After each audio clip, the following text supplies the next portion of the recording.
Hey, welcome everybody back to the Journey Show. Clayton Daniels here with you. Going to go over some good stuff. Today we're going to kind of focus more on the coaching side of things and talk about doing some scheduling. Again, for those of you just tuning in, we're getting this thing up and running. Still kind of in the rough stages, but we believe the truth and the message that we're putting out is way better than the polished product. So like I said, we're going to kick this good info out to you guys, even if the show itself isn't completely up and edited and running and looking slick. We're going to get to that point, but baseball, softball season's coming up here fast, so we want to get this information put out. So it's going to help the players, help the coaches. So again, today we're going to cover the scheduling. You know, how to schedule a practice. What are you focusing on? What are we trying to accomplish? You know, and then how do we do that, right? So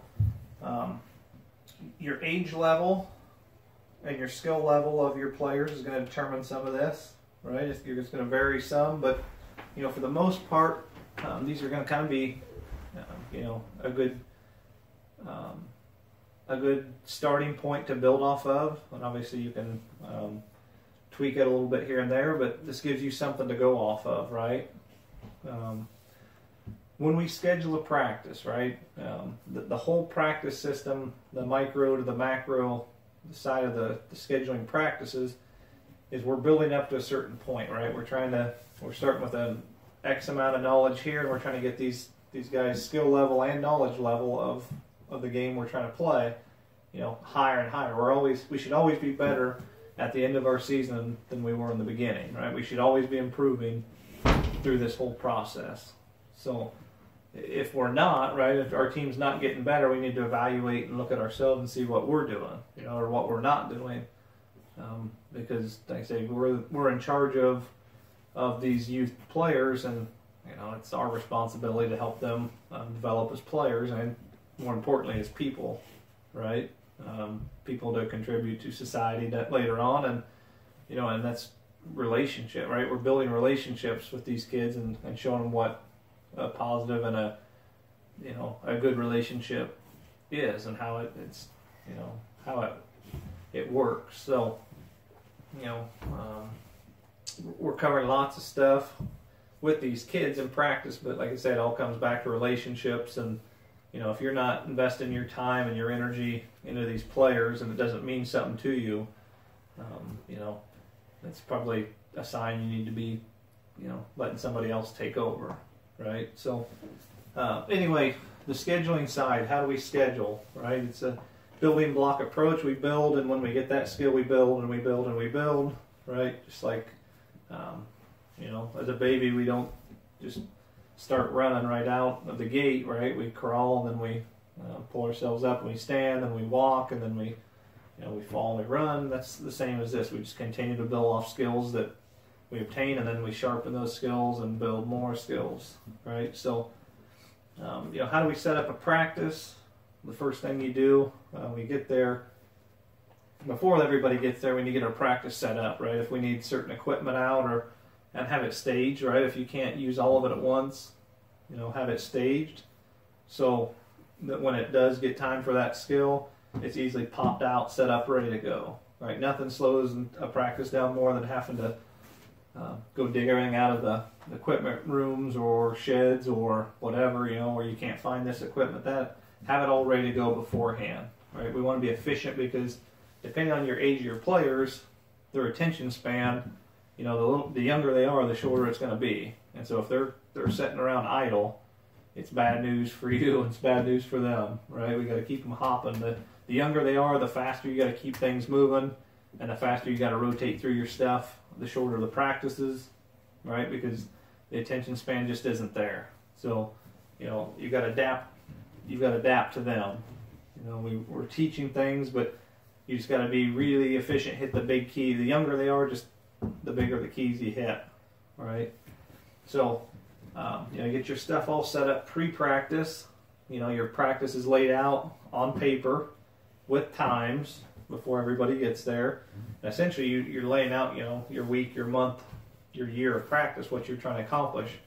You know, you have a rough idea, but for sure that day is laid out before everybody gets there, down on time. Because if you don't have your time scheduled, you're going to lose track of your time. You're not going to get through everything, right? And it just, stuff will take longer and longer. You got to force the issue, keep on track, keep on target to make sure you cover all the stuff you're trying to cover. So it has to be done before practice, and it has to have times associated with it, right? It's kind of like goals. If you don't write them down, you have no shot of obtaining them. So get your times wrote down, right? When you bring the players in, right? We bring them in, you kind of welcome them, whatever you want to do. It doesn't have to be long, just short, quick. Hey, and then cover, this is what we're going to go over today, right? This is how it's going to go. Ideally, you can pin it up, especially as you get older. It's really good to have that thing pinned up in the dugout so everybody can see, so they can kind of prep and know what they're going to need, right, as it moves along. It just helps it go smoother. As they're younger, they maybe don't read it or whatever anyway, but you need to have it wrote down and not such a big thing. But as they get older, go ahead and post that thing up, okay? So we explain to them what's going to go on that day, and then we need to warm up, right? So we don't get somebody hurt. We need to warm up. It needs to cover the whole aspects of the body. Get them moving around, get them running a little bit. That helps, gets the blood flow going, helps warm things up, right? And then get some stretching done. We get the warm up in, right? Okay, and then we want to do this all together, right? And then we're going to get a throwing program in, right? Because we don't want to go out and get into something and then somebody's arm isn't warmed up and they hurt their arm, right? So it's a throwing program and it's controlled, right? And it's timed, and you set the time limits, like you say, for this, and you're watching, okay? So the stretching, right, it isn't just a let them run loose, right? We're in our stretching program. Also, with the youth, strength is a big issue for the younger kids, especially.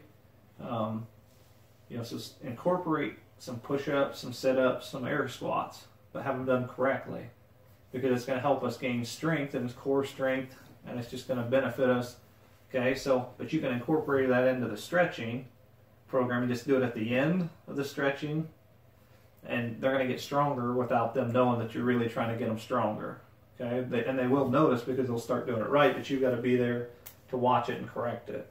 Right, so we stretch, and we finish with a little bit of resistance, body weight stuff. It's making them stronger. Right, then we jump into our throwing program. Now you have to, man or woman, whoever's coaching, whether you use a stopwatch, whether you use a number of throws of certain kinds, right, through a throwing progression. Okay, but it needs to be controlled and watched, and then honestly, it allows you to fix throwing motion during this if you're on top of it, right? This is the time to really have them focus on, arm angles and, throwing slots and, how they're holding the ball, all that stuff, right? We cover all that, okay? So we get into that, we do our throwing program, right? And then from there, a good transition, the next piece is going to be defensive, like positional work. As you're younger, right, they're everything, right? They're infielders, they're outfielders, they're pitchers, or catchers, right? Just moving around a little bit, and it's okay to have all of them there, but you just, the more kids you're trying to work with at once, the more coaches you really need, or just volunteers to carry out something you're trying to do, whether it's hit ground balls, whether it's rolling ground balls to them, pop flies, whatever, your footwork, whatever it is, we want to try to get that done in groups, either some outfield work and infield work, some catchers, that stuff's done right after the warm-up. And their arms are good and warm, ready to go on the defensive side of things, right? Now with that, like I say, sometimes you don't have the benefit of having a bunch of coaches, so this is where you've got to use your skills and just be efficient with your time and theirs, right? I mean, maybe you can have a player, be rotating through, helping run through, if you need somebody to catch or somebody to roll balls or hit balls, like I say, whatever your drill is, okay? From that, okay, after that, then we jump into the team defense, right? Because then we build off of those skills. Now we jump into the team defense because they're fresh off those individual skills, now you bring it together, right? So maybe in our individual, this is just an example, right? There's lots of different stuff we can cover, but say, we were working on ground balls to the left or the right, right? Or maybe we're working on a turning the double play at our individual positions. Okay. Well, now in the team defense, now maybe we add some base runners to that, right? So now they've got a full infield maybe set up, and we're trying to beat a base runner getting to second base, running to first base, right? Or maybe we're working on cutoffs, with infield outfield work. Maybe we're working on cutoffs, so then that's a whole team type defense, or maybe it's a bunt defense. Okay, those are just some examples of team defense. So after that, then we can jump into more on the offensive side, right? Break into groups, make sure we're getting lots of good swings in. Okay, just getting swings that nobody's supervising isn't necessarily a good thing. So again, you've got to tailor this to how many people you have available that day to help you coach, right? But the more quality swings we can get, the better. But we also don't want to get so many swings too that we start creating bad habits because they start getting really tired. Okay, so we move through the hitting process, and by this time, the kids are about spent. You're about out of time, and obviously you're always on a time limitation. One of their attention span, two of how fatigued they're getting because of their age, and then the third thing, parents maybe have a certain time period that you told the parents to pick them up, and then they're on their own schedule. So you're fitting this in. That's where you keep that time slot for each of the stuff and move through to where you end, and you may have to rush through a little bit more than you want to, and then you may have to come back to that the next practice to finish. You may have to squeeze that into the next practice to get that, right? Like I say, after the hitting, if we have time, it's a good time to cover base running, right? Because then what can we do? We can backdoor that conditioning a little bit, right? So then we cover a topic of a certain base running, right? Whether it's, taking a lead at first or running from first to third, or whether it's sliding, right? I mean, I saw last year, that's something that takes quite a bit more time than, I thought maybe it was going to take. Sometimes you take for granted certain things. Well, sliding is something that actually takes quite a bit of time that we probably don't, as a whole, myself included, I didn't spend enough time last year, and we're going to spend some more time on it this year. I'm just learning how to slide properly so we don't get somebody hurt. Okay, so but then at the end, the kids, and especially young kids, they love to run. It's a lot of fun for them to get to run. So it's kind of twofold. You get the conditioning, but they really enjoy it, and then it wears them out, and they feel really good at the end because they got tired. All right, and then always close your session. With especially the younger ones, the older ones. I always you would open the door, but there's probably fewer questions as they get older, right? But hey, what did we do today that you guys have questions about, or why do you have questions, right? And the why brings up a really good point. Why you're doing something, right? We don't just do it because we saw it on TV or that. Like, you really didn't know your why, because kids, especially as they get older, right? If they ask you, well, why do we throw the ball this way, or why would I throw it to second instead of first or third here, right? That's where you need to know, and the farther you move up the chain, the more knowledge you need, right? So a T-ball coach needs less knowledge of a sophisticated or advanced game, right, than a varsity coach. I mean, that's common sense, but and I realize that, like I said, there's a lot of volunteer coaches, and that's okay at this young age, but just make sure you know your stuff well enough to be benefiting the kids at the age. And it's okay to not know stuff as long as you seek that knowledge out from somebody that does. Okay, so it's not a sign of weakness to go ask somebody that has more experience and more knowledgeable in a certain area. It's actually a quality of strength. So seek those people out. It sounds real basic, but really we're just constantly building blocks of fundamentals, blocks of skill level up and up, right? So each practice is a build off of the next, and there may be something come up during your practice that you're like, bell goes off, hey, next practice, make a little note, and then add that into your next practice of, we need to cover this. This brought up something else, and you may have to adjust the next plan. That's okay, right? As long as they're teaching and they're learning, it's okay. So,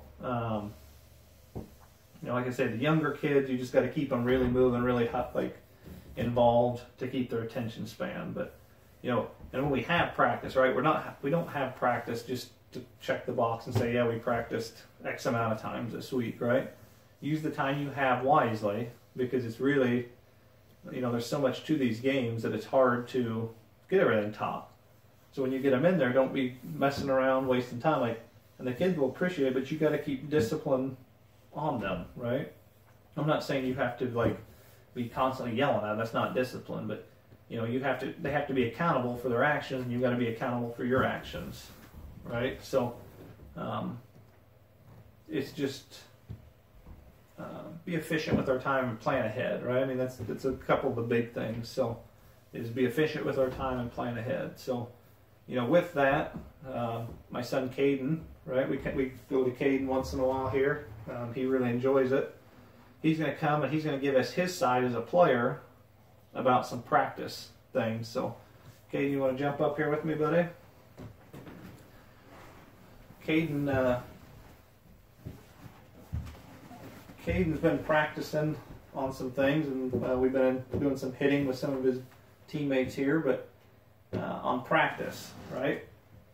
If we are practice, do we need what do you really enjoy about practice, I guess? I like playing, warming up and just catching the balls with your friends. That's one of my favorite things. Just the warm up and getting to play catch with your friends. Yeah. Do you think you are a better player now than when we started a year ago? Yeah. Is it do you like to have action going on at practice, or do you like standing around? I like having action. Right. What happens when we just stand? If you just have to stand around, what would you think you guys would do? You get bored. I bet since they know they would stay around, they'd probably bring a tablet or something. Do they mess around? Even complain. Right, when we do we split up into two groups, right? When we do outfield drills where we're throwing to second base on our cutoffs, or when we're taking fly balls and they're doing ground balls on the infield. If we get too many people in a line, do people start messing around? They start digging their shoes in the dirt. Kicking dirt. Yeah. And then so we're pick on each other. Picking on each other, right? Which you got to nip that in the bud. So, and that was it was an 8U team last year. So we're still young, and there's still some of it was the first time, kind of being in a real structured setting. And so you nip that in the bud, take care of that behavioral things, but it's really on us coaches to be ahead of that and just keep them constantly active and learning, right? Because if they're constantly growing, getting better at something, they don't have time to mess around. So that's how we try to keep the practices flowing. So for tonight, I think we'll probably roll with that, right? We appreciate Cade coming in here and getting his point. It's always good to get a player's view. It's not like I'm just out here trying to make this up. This is just tried and true, the truth. So parents, coaches, you got any questions about that? Get a hold of us, right? Send us questions, and we'd be happy to answer them. Like I say, this is a very basic practice schedule that you can build off of. At least it gives you some idea to give you, a plan to work off of. So, and age, skill level are going to greatly vary how much time you spend on each, but at least that way you hit some basics, right? We hit a lot of different aspects of the game. So, in the meantime, again, video editors out there, right? If you'd like to help us out with getting this message of how to reach a lot of young people, we greatly appreciate your assistance, and hit us up on that. And music artists, if you're trying to get your music pushed out and you think it'd be a good fit for us, we'd be happy to feature some of your music on our show here. So in the meantime, turn this thing off and go get to work. Go get your work in and go continue to build your journey. Thank you.